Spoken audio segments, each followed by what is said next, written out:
At 2:17 in the morning, every phone in the county screamed at once, dragging people out of sleep with a sound designed to mean only one thing: pay attention. The message said it was a test, nothing more, nothing to worry about, and most people believed it because believing it was easier than lying awake in the dark wondering why the system chose that exact moment. Screens glowed, then dimmed, and the night tried to return to normal. But the silence afterward felt stretched, like something had inhaled and forgotten to breathe out. Less than an hour later, the alert came back, sharper this time, stripped of reassurance. It told everyone to disregard the previous message, claiming it was unauthorized, a mistake, a glitch. The word unauthorized lingered in people's minds long after the alert vanished, because systems like that weren't supposed to make mistakes. They weren't supposed to speak unless someone told them to. Sleep didn't come easily after that, and for many, it didn't come at all. Morning brought daylight and explanations that almost made sense, until another alert cut through the noise of waking cities and brewing coffee. It instructed everyone to remain indoors, calling it precautionary, as if danger could be softened by careful wording. No threat was named. No reason was given. People stared through windows at streets that looked exactly the same as they always had, wondering what kind of emergency left the world untouched. The update arrived quietly, correcting the previous instructions with an unsettling specificity.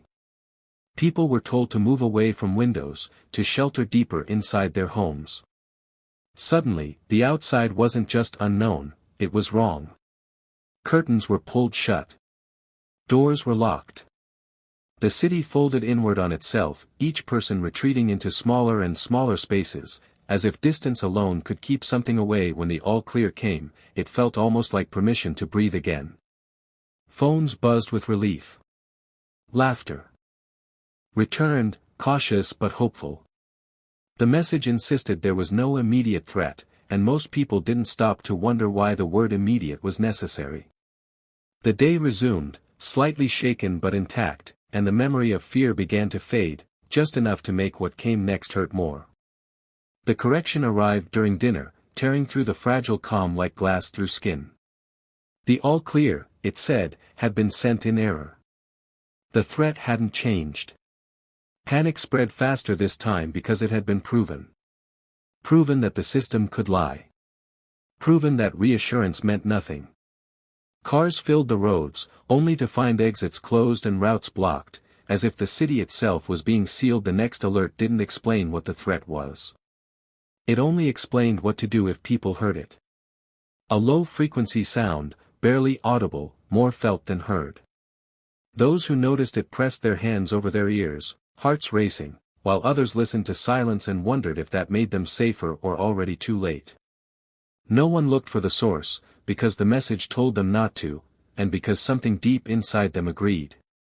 Another message arrived, one that admitted it wasn't meant for everyone. Only some phones received it. Only some people were warned that they were too close. Close to what was never said. Friends compared screens and found nothing lined up anymore. Safety had become selective, arbitrary, and terrifyingly personal. As officials appeared on screens, stiff and uncertain, trying to reclaim control with rehearsed words, the alerts undermined them instantly. Viewers were told the broadcasts were outdated, wrong, useless. Authority dissolved in real time. People were left with only one voice to trust, the one that came directly through their phones, and no reason to believe it cared about them. Instructions piled on top of contradictions. Avoid crowds. Don't be alone. Stay inside. Keep moving.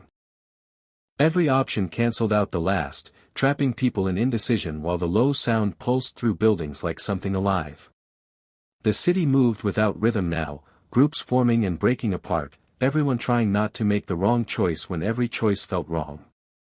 At dawn, the alert acknowledged something no one wanted confirmed. It said it could see them. That movement was being tracked, observed, evaluated. Survival odds were calculated somewhere far beyond human understanding. Curtains closed tighter. Cameras were covered. The idea of being watched stopped being theoretical and became something that pressed against people's backs even when they were alone. Silence stretched for hours, heavy and unbearable.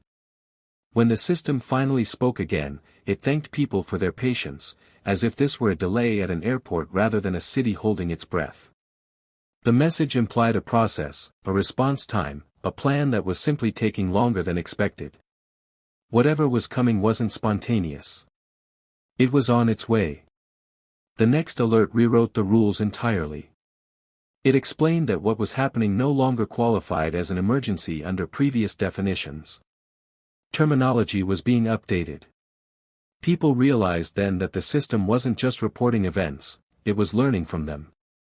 Adapting. Making room for something that had never needed a category before. When the alert announced that the threat had entered the city limits, there was no room left to retreat. The sound grew stronger for those who could hear it, vibrating through bone and breath. Buildings no longer felt like protection. They felt like containers. Documentation was forbidden. Recording, photographing, sharing, any attempt to capture the event was said to draw attention.